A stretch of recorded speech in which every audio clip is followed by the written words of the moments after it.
முதல் கட்ட தேர்தல் பிரச்சாரம். இந்த தேர்தல் காலம் அப்படிங்கிறதுனாலேயே மோடி தமிழகத்திற்கு 9 முறை வந்திருக்கிறாரு. மற்ற நேரத்திலலாம் வந்திருக்காருங்களா அப்படின்லாம் திமுகவினர் கேள்வி எழுப்பினர். குறிப்பாக முதல்வர் ஸ்டாலின் அடிக்கடி இந்த கேள்வியை கேட்டார். பிறகு அவர் பாட்காஸ்டில் மற்ற விஷயங்களில் செய்தித்தாள்களில் விளம்பரம்லாம் கொடுக்கும் பொழுது இந்தியாவை காக்க அழைக்கிறேன் அப்படின்னு சொல்லியிருந்தார். அதாவது தன்னை ஒரு தமிழகத்திலே குறுக்கிடக்கூடிய, அதாவது குறுகிய ஒரு பகுதியில் அவர் முதல்வர் அப்படிங்கிறத தாண்டி அவர் தான் சொல்லி பெருங்கனவு அப்படிங்கிறது மாதிரி இந்தியாவையே காக்கணும்னா அது ஸ்டாலினால் தான் முடியும் அப்படிங்கிறது மாதிரிலாம் பிரச்சாரம் பண்ணாங்க. ஆனால் இவர் என்ன பண்ணுறாருன்னா, தேர்தல் ஃபஸ்ட்டு ஃபேஸ் தான் முடிஞ்சிருக்கு. அடுத்தடுத்த ஃபேஸில் நார்த்து இந்தியாவில் தான் நிறைய எலெக்ஷன் நடக்குது. கேரளாவில் நடக்குது, நடந்து முடிஞ்சிருக்கு. கர்நாடகா இருக்குது, ஆந்திரா இருக்குது. இப்படியெல்லாம் இருக்கும் பொழுது இவர் வேறு எந்த இடத்துலையுமே பிரச்சாரம் போகலை. சரி, வட மாநிலங்களில் இவர் ஏன் பிரச்சாரம் போகலை அப்படின்னா, சனாதனம் குறித்து இவரது மகன் பேசியது பெரிய சர்ச்சையாயிருக்கு அப்படின்னு. ஆனால் இவங்க திராவிட பகுதி, தென்னிந்தியா அப்படின்லாம் சொல்கிறாங்க. கர்நாடகத்திலே கூப்பிட மாட்டேங்கிறாங்க, தெலுங்கானாவில் கூப்பிட மாட்டேங்கிறாங்க, ஆந்திராவில் கூப்பிட மாட்டேங்கிறாங்க, கேரளாவில் கூப்பிட மாட்டேங்கிறாங்க. அப்படிங்கிறப்ப என்ன பிரச்சனை? ஒரு இந்தியாவையே காக்கக்கூடிய அளவுக்கு இருக்கக்கூடிய ஒரு முதல்வரை, ஒரு தலைவரை ஏன் இந்தி கூட்டணியினர் அந்த மாநிலங்களுக்கெல்லாம் பிரச்சார பீரங்கியாக அவரை கூப்பிடலாமே, ஏன் கூப்பிட மாட்டேங்கிறாங்க? எனக்கு இதுக்கு ஒரு பழமொழி தான் ஞாபகத்துக்கு வருது. எனக்கு கூரை ஏறி கோழி பிடிக்க முடியாதவன் வானத்தை பொளந்து வைகுந்தம் காமிக்கிறேன் அப்படின்ன பழமொழி தான் எனக்கு ஞாபகத்துக்கு வருது. தமிழ்நாட்டிலே இவர் ததிகணத்துவம் போடுறாரு. கூட்டணி இல்லாமல் திராவிட முன்னேற்ற கழகம் ஒரே ஒரு தேர்தலை கூட சந்தித்து வெற்றி பெற்றதா இவங்களுடைய வரலாறு கிடையாது. எவன் தொல்லையாவது ஏறி சவாரி செஞ்சுட்டு அப்புறம் அவன் காதையே கடிச்சிட்டு தான் இறங்குவாங்க. அதுதான் திராவிட முன்னேற்ற கழக கடந்த கால வரலாறு. ராஜாஜி தொடங்கி சொல்றீங்க. எல்லா காலத்திலையுமே அவங்க அப்படிதான். நாளைக்கு உதயநிதி ஸ்டாலின் இல்லை, அவரோட பையன் நாளைக்கு இன்பநிதி வருவார்னு துரைமுருகன் சொல்றாரு பார்த்தீங்களா? அந்த இன்பநிதி வந்தா கூட அன்னைக்கு யாரோ தன் கட்சியை ஆரம்பிச்சு வந்திருப்பான் பாருங்க, அவன் தோல் மேலே ஏறி சவாரி பண்ணுறதே தான் இவங்களுடைய வழக்கம். இது வரைக்கும் அவங்களுடைய தொன்று தொட்டு இருந்தது. தனியாக நின்று ஒரு தேர்தலை கூட சந்திக்க தெம்போ திராணியோ ஒரு டீப் ரூட்டட் கேடர் பேஸரோ இதெல்லாம் அவங்களுக்கு ஒரு கட்டமைக்கப்பட்ட பிம்பம். அந்த கட்டமைக்கப்பட்ட பிம்பத்தின் ஒரு பகுதி தான் இந்த திராவிட மாடல் அப்படின்னு சொல்லிக்கிட்டு தன்னைத்தானே என்ன சொன்னார், சர்வாதிகாரி. அதாவது ஒரு சர்வாதிகாரி கோமாளியான தருணம் அப்படின்னு நம்ம ஒரு 100 விஷயங்களை எடுத்து சொல்ல முடியும். அவர் பேர் ஸ்டாலின்ங்கிறதுனால தன்னை சர்வாதிகாரின்னு, அது ஸ்டாலின் முசோலினி அவங்களுடைய செயல்பாடுகள் கிட்டத்தட்ட ஒரு சர்வாதிகாரத்தனமாகவும் எதேச்சதிகாரத்தனமாகவும் ஜனநாயக விரோத செயல்பாடும் அவங்க மூழ்கி திளைக்கக்கூடிய கட்சி திராவிட முன்னேற்ற கழகம். இதில் ஒரே ஒரு காமெடி என்னன்னு வச்சுங்களேன், இப்போ அவர் கேரளாவில் போய் பிரச்சாரம் பண்ணார்னா காங்கிரஸுக்கு ஓட்டு கேட்பாரா இல்லை கம்யூனிஸ்டுக்கு ஓட்டு கேட்பாரா? வயநாட்டில் போய், ஏன்னா போன தேர்தலில் 2019 பாராளுமன்ற தேர்தலில் இதே மெட்ராஸில் ராயப்பேட்டை ஒய்எம்சிஏ கிரவுண்டில் அவரை ராகுல் காந்தி அழைச்சிட்டு இவர் தான் பிரதமர் வேட்பாளர் அப்படின்னு சொன்ன வாய் முகூர்த்தம் ராகுல் காந்தி அமைதியில் தோத்தே போயிட்டார். இந்த தரையும் அவளோட எதிர்பார்த்தேன், இந்த சர்வாதிகாரி மீண்டும் ஒரு 24ஆம் புலிகேசியா மாறுவார்னு அவளோட எதிர்பார்த்தேன். யாரோ சொல்லிருக்காங்க போல இருக்கு, உன் வாயை வச்சுட்டு சும்மா இருன்னு யாரோ சொல்லிருக்காங்க போல இருக்கு. அதனால அதை சொல்லலை. இப்போ இவர் வயநாட்டில் போய் யாருக்காக பிரச்சாரம் பண்ணுவார்?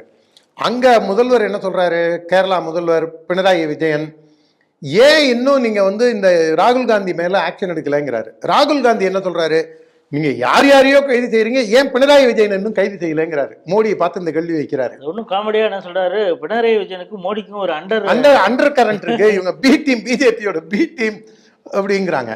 அவர் பினராயி விஜயன் என்ன சொல்கிறாரு, நீங்கள் தாண்டா ஓவர் டைம் போட்டு பிஜேபிக்கு வேலை செஞ்சு வடநாட்டிலேருந்து இங்கே ஓடி வந்துட்டேன்றாங்க.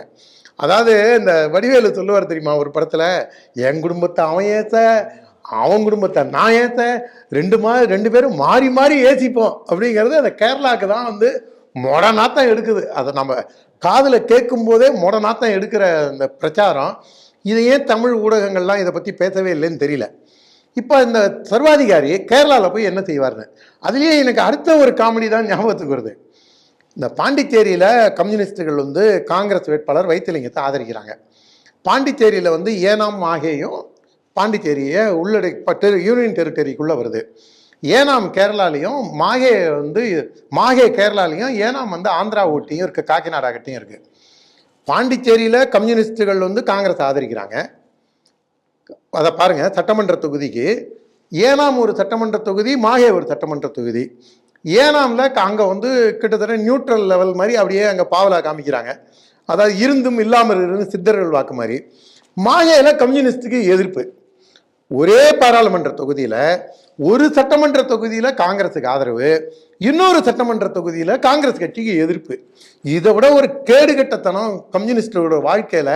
இனிமே யாராவது கம்யூனிஸ்ட் வந்து அவங்க நிஜமான போராளிகள் அப்படின்னு சொன்னா, அவன்லாம் 28ஆம் புலிகேத்திடா 51ஆம் புலிகேத்திடான்னு சொல்ற அளவுல இருக்காங்க. கிட்டத்தட்ட ஸ்டாலினும் அதை நோக்கி போயிட்டாரு.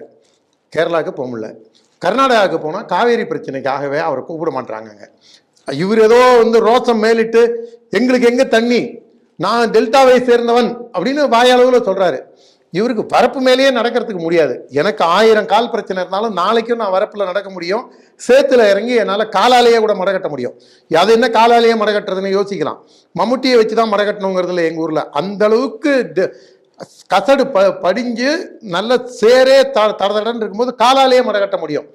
காலால மடகற்ற இடத்துல கூட இவரால் வரப்பில் நடக்க முடியாது ஸ்டாலின். அப்படி ஒரு விவசாயத்தை பற்றி தெரியாத ஒரு ஞான சூன்யம். ஆனால் இவர் போய் காவேரி தண்ணியை கேட்டுருவாருன்னு அவனுங்க பயப்படுறாங்க. ஒருவேளை அங்கே இருக்கக்கூடியவங்க வந்து ஸ்டாலினை வச்சு அரசியல் பண்ணுவாங்கங்கிற காரணத்தினால அவங்களும் அங்கே ஸ்டாலினை கூப்பிடல. தெலுங்கானால இன்னும் அடுத்த ஸ்டேஜுக்கே போயிட்டார் ரேவந்த் ரெட்டி. ஏன் இன்னும் உதயநிதி ஸ்டாலின் மேலே நடவடிக்கை எடுக்கல, ஏன் இந்த ஆளை கைது பண்ணலங்கிறாரு. அதனால இந்த ஊருக்கும் அவரால் போக முடியாது. அதை தாண்டி அடுத்த விஷயம் இன்னொருன்னு தான், அது வந்து கொடுமைன்னு கோவிலுக்கு போனோம், அங்கே 4 கொடுமை கூத்தாடிச்சாங்கிற கதையா.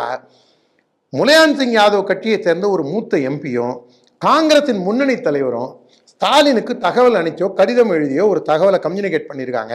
தயவு செஞ்சு எங்கள் பக்கம் நீங்கள் வந்துடாதீங்க, வந்தீங்கன்னா எங்களுக்கு ஓட்டு இழப்பு ஏற்படும் அப்படின்னு. நானும் ரொம்ப ஆவலா இவர் வந்து பாரதத்தை மீட்போம், இந்தியாவை காப்போம் அப்படின்லாம் இவர் வந்து மீம்ஸ் எல்லாம் போடுவோம். அட்ரா, இதை ஒரு சான்ஸாக வச்சு நம்ம தலைவன் டெல்லியில் இருக்கிற 2 தாடிகாரனும் சேர்ந்து இவங்களை வெற்றி செய்ய போகிறாங்க அப்படின்னு ஆவலோட காத்துட்டு இருந்தேன். என்னுடைய அந்த கியூரியாசிட்டியோட இதையே இவர் வந்து ஸ்டாலின் மண்ணள்ளி போட்டுருவார் போல இருக்கு.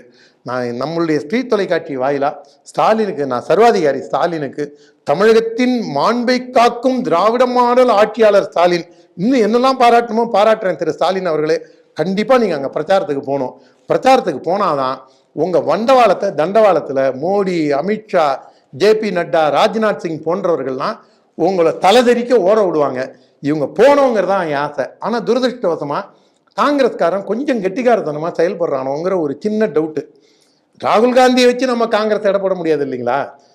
இல்லை, நான் என்ன கேட்குறேன்னா, இவங்க சாதாரண ஒரு ஃபங்க்ஷனால ஒரு புத்தகம், இவருடைய புத்தகம் வெளியிடுறதா இருக்கட்டும், இல்லை திருவாரூரில் கருணாநிதிக்கு மணிமண்டபம் தொடங்கி வச்சதாகட்டும், பீகார்ல இருந்தெல்லாம் கூப்பிட்டு சிக்னல் திறப்பு விழாக்கே நான் ஒரு மீம்ஸுங்க என்னுடைய பழைய ஃபோனெல்லாம் நோண்டிட்டு இருக்கும்போது பார்த்தா பழைய இதெல்லாம் சிக்னல் திறப்பு விழாவிற்கு வருகை தரும் தாமோ அன்பரசன் உதயநிதி ஸ்டாலின் போடுறாங்க. சிக்னல் திறப்பு விழாக்கே இவங்க போறாங்கன்னா அவங்க அதுக்கு அடுத்தது இந்த படையல் போட்டாங்கல்ல, முரசொலியை வச்சு படையல் போட்டு தயிர் வடையெல்லாம் நிவேதியம் பண்ணாங்க பாருங்க.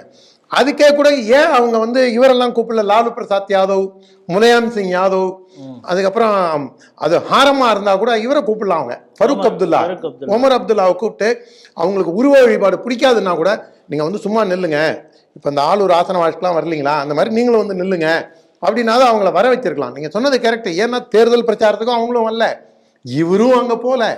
அங்க மொத்தம் அது ஒரு மர்மமா இருக்கு. இந்த புள்ளி வச்ச கூட்டணிக்கு கொல்லி வச்சது தான் அந்த உதயநிதியோட சாதனைன்னு நினைக்கிறேன். ஆனால் நானும் ரொம்ப ஆவலாக இவர் பிரச்சாரம் பண்ணணுன்னு நானும் வேண்டி விரும்பி கேட்டுக்கொள்கிறேன். அதுக்கு தான் நான் சொன்ன ஆரம்பத்தில் சொன்னது, கூரை ஏறி கோழி பிடிக்க முடியாதவன் வானை ஏறி வைகுண்டம் காமிக்கிறேன்னு சொன்னாருங்கிறதுக்கு இந்த விஷயத்துக்காக தான்.